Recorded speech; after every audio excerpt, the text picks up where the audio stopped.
Hey guys, what's up? Welcome back to the channel. It's Cynicalex, and today we have the update patch notes for the Herald Thor update, the best update of 2021. No, but seriously, these are probably some of the best patch notes I've read in a long time. And yeah, and it's super light on characters because there are literally no new characters. So without further ado, let's just jump right in.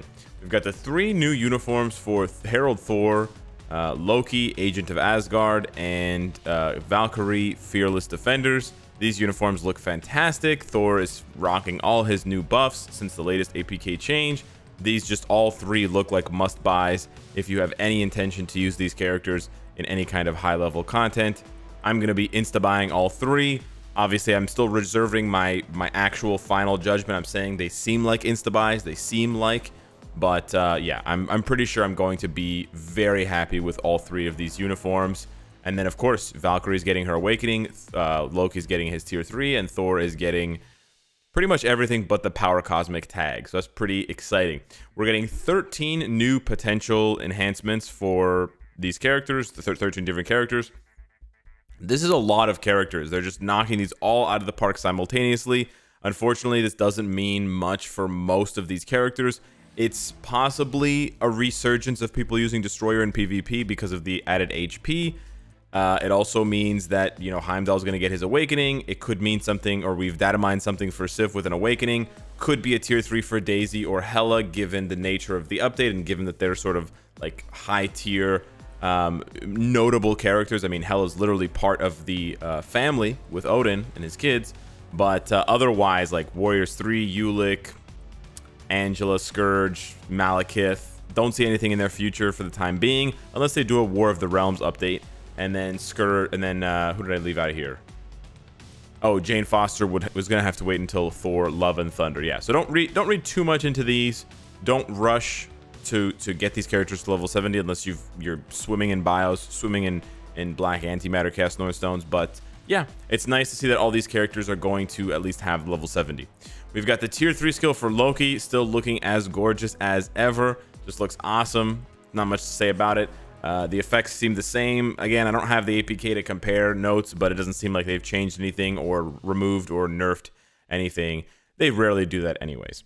We've got the awakening for Valkyrie and Heimdall. And again, just in case you were wondering if the awakening system was going to revert back to its old system, which required you to have other characters at level 60 or 70 tier 2, that is not the case. Remember, they removed it in the last update and everyone was like, oh my gosh, I don't need Morbius anymore to awaken Moon Knight. You're never going to need other characters to awaken a character anymore. They thought that system was dumb, and I agree. And so there you go. Valkyrie's awakening requires Valkyrie. And of course, the tier 3 and the tier 2 awakening materials, or whatever, the awakening, they're not really called tier 2 awakening materials. They're just awakening materials. Heimdall, if you want to awaken Heimdall, you need Heimdall. That's it. It's done. Their awakening skills are very similar. He's got 65, she's got minus 70.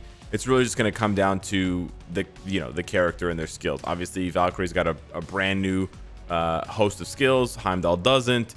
So Valkyrie's awakening is going to be pretty dang good with her new uniform, not with the default look. And Heimdall's is going to be, you know, he's the new Elsa and Silk, right? Unfortunately, Heimdall did not get anything. However, if you look at, the one thing I will say is, if you look at Heimdall's awakening skill, imagine him with the gold armor, right? Imagine him with the gold armor. Look at that. And he slams down his sword. He's actually going to look so sick. If they gave Heimdall a uniform, if they do like a part 2 or whatever, he would look so sick. So yeah, that is something good to look forward to. We've got the 2 new storylines, the 2 new chapters. We've got the True Shield and the Future Ends Here. So both of the final 2 chapters that are listed in the coming soon parts of the story mode are coming now. They're not coming soon, they're coming now. However, you can only play the alternate mode. So I'll just quickly show you guys what they mean by that. If you go over to the story now, they have the campaign mode and the alternate mode, the green and the blue. There's only going to be the alternate mode for both. But for both, you're going to be able to do the normal alternate mode and the ultimate alternate mode. The regular campaign mode would force you to play with preset characters, not your own characters, so they wouldn't have ISO sets or Uru or obelisks. They wouldn't have any of that stuff. So this was generally just seen as a bit of fluff. It's nice, it's thematic, it's cool, but it really wasn't necessary. They also didn't give very good rewards. Like, there was just a random box that would have bios of a random character. It was just kind of like whatever, and you basically just had to beat the campaign once, and then you could dive into the alternate mode, right? We just really didn't want to do that, so they cut out the middleman, and they're just going to give us the alternate mode. They definitely did the right thing. That was definitely the right thing to do regarding that. So here is probably the only page. This is probably the only section in the entire patch notes where anyone has any problem, believe it or not. So these are the requirements, the challenges that you have to complete before you can actually start playing and farming the new story mode. And believe me, you absolutely with 100% certainty want to be farming the new story mode. Anyone that tells you that it's a waste of time to farm the new story mode is lying to you to try and slow down your growth as a player. This is the hot new way to farm tier 3 materials and other resources like 5 and 6 star comic cards. So you get a little bit of gold for doing this. This is really not the reward for doing this, right? You're looking at this, you're like, I gotta reach level 70 with 5 characters and they're gonna give me 50,000 gold. No, this is not the reward. So don't really see this as the reward. The rewards come way later. Or not way later, but like, I'm just gonna scroll down and you'll see the rewards. It costs crystals to skip this.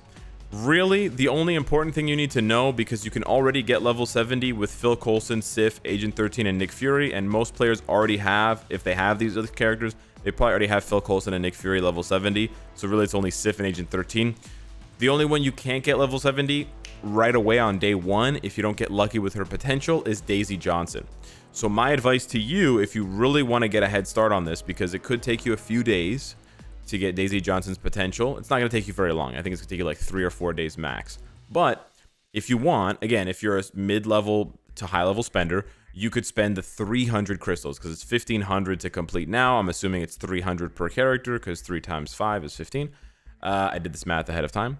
Yeah, just pay the 300 crystals. I'm going to be paying the 300 crystals to just jump in right away, because I don't want to deal with the RNG. I mean, I'll take Daisy Johnson into World Boss and try to knock out her potential in one go. But if I don't get that, I'm just going to pay the 300 crystals to dive into this right away, because I want to start farming all of these story modes ASAP. Now, again, that's not an option for free-to-play players. That's not an option for low spenders. I'm just saying. But yeah, I don't see these requirements as a problem. You're going to want to build up these characters. Obviously, it would be better if all of these characters were better, like were actually like usable, powerful characters. It's not the case at all for the Future Ends here, because all 4 of these characters are good to great. So no one has an issue with these ones here. Obviously, you just have to finish the Doctor Strange Epic Quest. It's 400 crystals if you want to skip it. Here, again, the only ones that are kind of sucky right now are Agent 13 and Daisy. Phil is for the support. Nick Fury is a solid character. And then we know Sif's getting an awakening and probably a uniform. So we don't have to worry too much about that. She'll be worth her value in investment. But I would still do this. I would still do this because of the rewards that you're about to see that you'll be able to farm daily. That's really the important part here. So remember, when you're questioning why you would get these characters to level 70, it's going to be the following reward. So you're able to obtain fragments in the True Shield and Future Ends here alternate mode, which is exactly the same as the fragment system for the current chapter 1 to 8, and then the All War chapter 11. You also have your first clear one-time rewards. So here you go. The fragments, you got 4 fragments in the True Shield and 3 fragments in the Future Ends here. The fragments, when you combine them, they'll open a chest that's going to drop either a 6-star or Awakened ISO for the shield, which is not very good, right? But then they realized it wasn't very good, so they added Essence of Dimension and Titan component packs, tier 3 growth materials, 125 a pop. So if you don't get an ISO and you don't get an Awakened ISO, you basically have like a 1 in 17 or a 1 in 18 chance, because there's 8 ISO of each, so that's 16. So yeah, you have a 1 in 18 chance, if it's all the same, to get over 100 of one of these 2. That's damn good. That's great. If you get one of these, and honestly, getting an Awakened ISO is not bad, right? Again, it really depends on, as a player, what you need. If you're stocked up on Awakened ISO for the next 30 characters, then yeah, maybe you do want to skip this. But the first clear rewards plus the chance of getting this every day for just playing 4 missions, right? Not that bad at all. And then the same thing for the future ends here. However, they lowered the number of tier 3 materials because A, there's only 3 fragments versus 4, and B, the 5 and 6 star comic cards are much more valuable than the ISO. So yeah, that's why you want to play them. You also have the first clear rewards. So again, for investing in those 5 characters level 70, again, I'm not saying that you have to invest in them, but for investing in them, the real rewards, it's not the 50,000 gold. It's these first clear rewards, which is 50 of these 3, 40 cosmic cube fragments, 40 CCF, 400, 650,000 gold, and all the stuff for beating the normal and ultimate modes of the alternate storyline. And then you can farm for these bios every day, right? You get like 10 to 15 bios of one of these 4 characters, Nornstones, type enhancement kits, whatever, this stuff over here, right? And then you get the fragments. And the thing is, remember, they've replaced, right? They say it over here. They replaced the level 4 uniform XP chip with Titan component packs and Essence of Dimension. So on top of these rewards, and of course these rewards down here for the future ends here, which is identical, right? It's the same. So on top of these rewards and these rewards, you can also just not use the required characters, right? It's saying that you need Molecule Man, Moonstone, and Thanos. Well, you know what? I'm just going to bring Scarlet Witch, Jean Grey, and Cyclops. And then I'm going to guarantee myself, well, if I let the 2 characters die, I basically guarantee myself a 95% chance of getting the basic reward instead of the fragment, right? Maybe you're still like, you know what, Alex? I disagree. I really don't need the Awakened ISO, and I don't want to take a 1 in 18 chance because, you know, the RNG, right? Okay, fine. That's cool. You can still, again, I feel like I'm selling you on this. I'm not selling you on this, but I'm just saying, even if you don't think those rewards are good, you can still purposely farm the basic reward every day instead of the story fragment. And the basic reward is like 2 to 6 Titan component packs or Essence of Dimension. I think you can get more than 6. Some people have said they've seen up to 10. I've seen as low as 2. So I'm just being clear with how much I've seen. But there are 4 missions, so that's at least 8 to whatever, 8 to 20, 8 to 40 of 1 or 2 of the tier 3 materials. That's the bare minimum, right? Even if you're purposely just getting the basic reward, and then of course any bios that drop, stuff like that. I've already started farming the All War, and I've purposely left the fragments uncombined because they're going to be adding the tier 3 components, or the Titan component packs and the Essence of Dimension. They're going to be adding them to this chest. So yeah, instead of getting an Uru or an Odin's Blessing, if I get 100 or whatever, 150 Titan component packs, yeah, that's like over a day's worth of farming. I would like to get that. That'd be awesome. So yeah, I'm really happy with these new rewards. They're fantastic. So and again, they've accurately, this is what I mean. They've accurately added the tier 3 components. So whoever is handling the reward structures now, thank you very much. You're doing a fantastic job. So again, they see that there's 4 fragments, so it's 125. There's 3 fragments, so it's 100. So then you look at the All War. There's 4 fragments, so it's 125. For the Dimensional Clash, it's 12 fragments, I believe. If you go over and look here, you need or 9 fragments. So they added, instead of adding 125 or 100, right? It's 250. Yeah, 250. That's a heck of a lot. That's more than 2 days worth of world boss clears. So if you've been farming these up, if you've been farming up these fragments and you have not been opening these chests for whatever reason, you are super lucky. Because if you crack some of these chests after the update drops and you get some of those drops, that's 250 drip of either Essence of Dimension or Titan component packs. That's absolutely bonkers.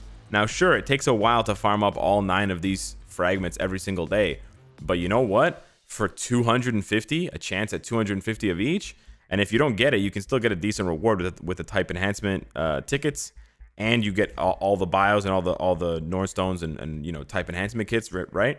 All those rewards added up together for the energy and the investment, the time investment. I think it's great. I think this is great. And you know what? I might not have the time. I'm saying these rewards are great, and some people will say, "Well, Alex, if the rewards are so great, are you gonna farm all 4 stories every single day?" there's lots of things that I think are great. There's lots of games that I think are great. I don't have time to play them all, right? I think Contest of Champions is a great game. Do I play it? No, I don't have time. I don't have time to do absolutely everything, but I can still appreciate it for being good. So yeah, I think these rewards are great, and I think this new story content is great, and I think that the structure of the rewards and the evaluation of rewards with different tiers is just, I think it's great. I think they really hit the nail on the head. And as much as I criticize them when they make things, when they do things wrong, and when they make greedy moves, or when they make dumb reward structures, I have to praise them, and I want to praise them when they do a good job. And this is a great job. This is fantastic, right? They really could have just slapped 100 on all of them and called it a day. But they're like, you know what? This one takes more effort. This one takes more time. 250. 250. This one takes less time. You can run through this one real quick. 3 missions. Maybe the difficulty is a little bit higher, but it's only 3 missions, only 24 energy. 100. Makes perfect sense. I'm definitely 100% on board. Thumbs up. The new future pass is here. This is probably the only other place that players are going to complain. There are no free bios. Some players were hoping to get Valkyrie bios. I'm pretty sure you can farm Valkyrie as well from the Dimension missions, if I'm not mistaken. So, yeah. Not too big of a deal in my opinion. Yeah, she's right there. You can farm her. And if you have any premium hero chests, you'll be able to possibly farm her in an even greater way, as you will see from the other reward changes. We've got the 3 new January icons, the token icon, the legendary pass icon, and the mythic pass icon with Wakanda. Very nice. We got the new uniform collection, easy 1 million gold if you mythic all 3 of these uniforms. I'm just saying, I'm not saying like it's such a good value. I'm just saying like there's only 3 uniforms, so it's not that difficult. Not that, you know. Anyways, here we go. This is what I was talking about with the premium heroes. They're improving, and I mentioned this in a video already. They're improving the free hero chest and the premium hero chest. So we didn't know it was the premium hero chest as well.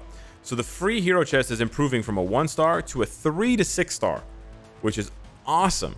So if you pull a 3-star that you already have, I mean, if you don't have the character, then you're getting a free 3 to 6-star character, which is awesome. But if you already have the character, 3 stars gives you 32 bios, 4 stars gives you, I think, 48, 5 stars gives you 64 bios, and then 6 star gives you 128 bios, I think, or maybe, yeah. I'm pretty sure 6 star gives you 128. That's for the free hero chest. For the premium hero chest, they give you even more bios. So if you have the character already at 5 or 6 stars, you get 128 or 256 bios, and then the premium hero chest can drop a tier 2 hero. Yeah. Now, I'm not saying that you should go out and purchase the premium hero chest because it's expensive, but you know what? It was a 3 to 6 star character with a 5-star guaranteed.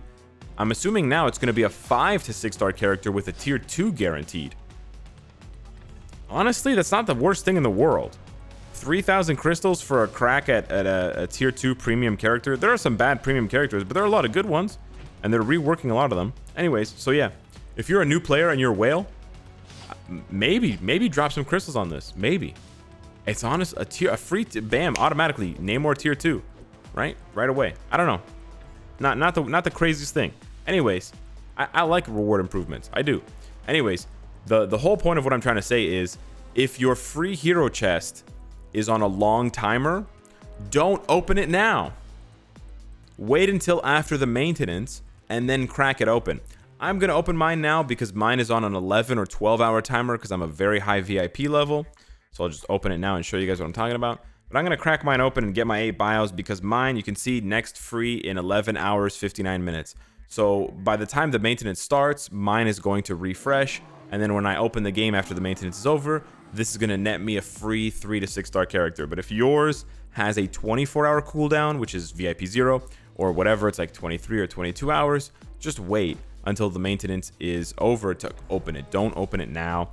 That is my tip to you, so that you can get the most out of these new rewards. So this is awesome. I think this is great, dude. And if you pull a tier 2 premium character that you already own, 364 bios. I don't know where they got this number from, but yeah, pretty cool. They've now changed this system here so you can level up the skills to level 6 right away. So you can just go all the way and just boom. That's cool. You can now search for a hero in the biometric or like hero selectors screen. So instead of just scrolling through and looking, I have problems finding characters sometimes. I'm like basically blind. You can just type the character's name in. So that's cool. They've given you a timer on events that are ending soon. That's also very, very good in case, you know, you have a token event that you wanted to make sure you're collecting all the tokens for, or like the token shop. You want to make sure that you spend your tokens before the shop disappears because there's no grace period for that. So it's really good that they added that little timer there. There are still going to be people that forget, but this is good. They've added the new buff system to timeline battles. So this is pretty cool. This is pretty cool. Again, whoever's thinking this up, you're doing a great job. Now, I know you guys are going to panic. You're seeing Sentry and Silver Surfer, and you're like, oh my god, Alex, they're buffing the good characters. They're not. Read what it says. Attack, defense, HP buff increase will be applied in timeline depending on the usage percent of the previous season's heroes. So they look at all the characters in the game, and they see how often those characters were used in timeline battle. If the usage percentage is low, the applied buff tier will increase.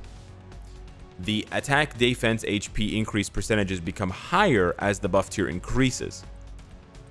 So for characters that get used a lot, they're going to be at the very lowest buff tier, or maybe they won't even have a buff tier. Maybe buff tier 1 is basically no buffs.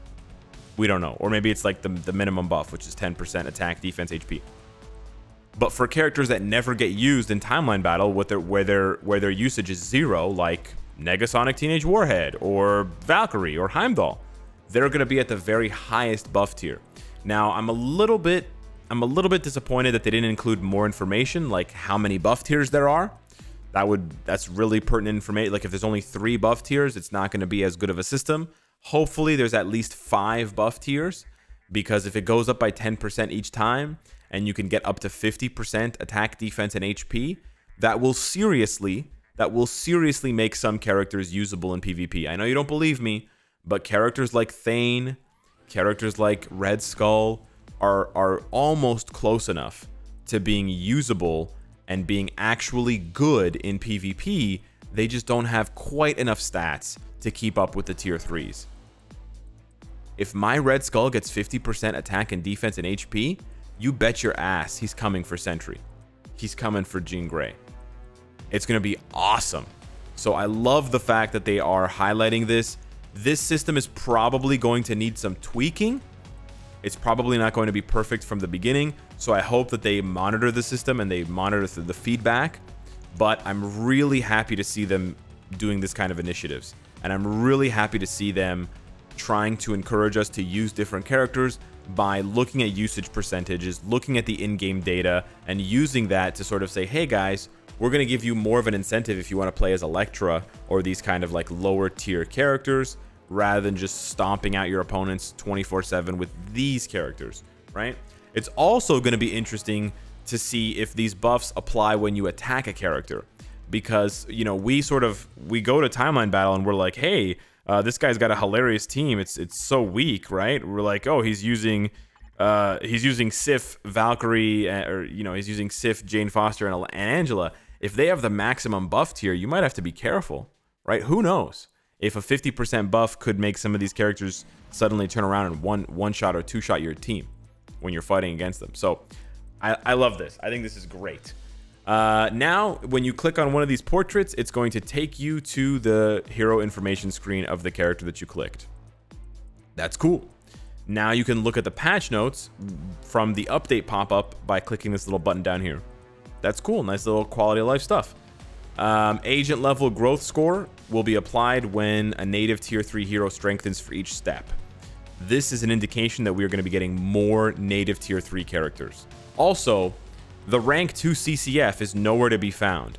So either the data miner was trolling when they said that we needed rank 2 CCF, or they took it out because it's not here for the requirements, right? Remember we needed the rank 2 CCF? So yeah, maybe it's something that they're just putting in the game for now that we can't see just yet. It's probably going to be the way that you rank up other native tier 3 characters. Maybe no. That's sort of the running theory, that you're going to need to combine CCF. the way that we combine black antimatter. Again, it's just a theory, speculation, hypothesis, not actually known right now what it means or what it's for. But adding this line here means that they're planning to add more native tier 3 characters into the game in the future. Remaining time until the sale period for soon-to-be sold uniforms will be displayed. Okay, this one's really good, actually. During a crystal consumption event, so like a crystal spending event, items can be acquired even when already exceeding the maximum amount. Thank you. So when they introduced the limits and when they introduced the expiry, they basically destroyed the value of the Titan records, because originally the Titan records had a infinite expiry. So you can see in my inventory, I have an infinite expiry. But when I hit acquire, if I choose a book that's already at 10, it doesn't give me another book. It just fails. Now you're going to be able to collect it to 11 if you get the book, if you get the record from the crystal spending event. So this is mostly for whales, I know, but this is a really good change for players that were spending a lot of money and supporting the game. I don't know why this was never changed. Like, I don't know why this wasn't changed sooner, but this is really good for people that are spending 10,000, 12,000 crystals every crystal spending event. So they now, okay, this is another good one. They changed the skills in the Marvel Universe tab and in the preview skill to level 6. So currently, when you check out a character in this tab here, you go, like when you go here, even if you level them up all the way and you look at the skill, it gives you the level 1 skill, right? 50% chance to be immune. That's not helpful.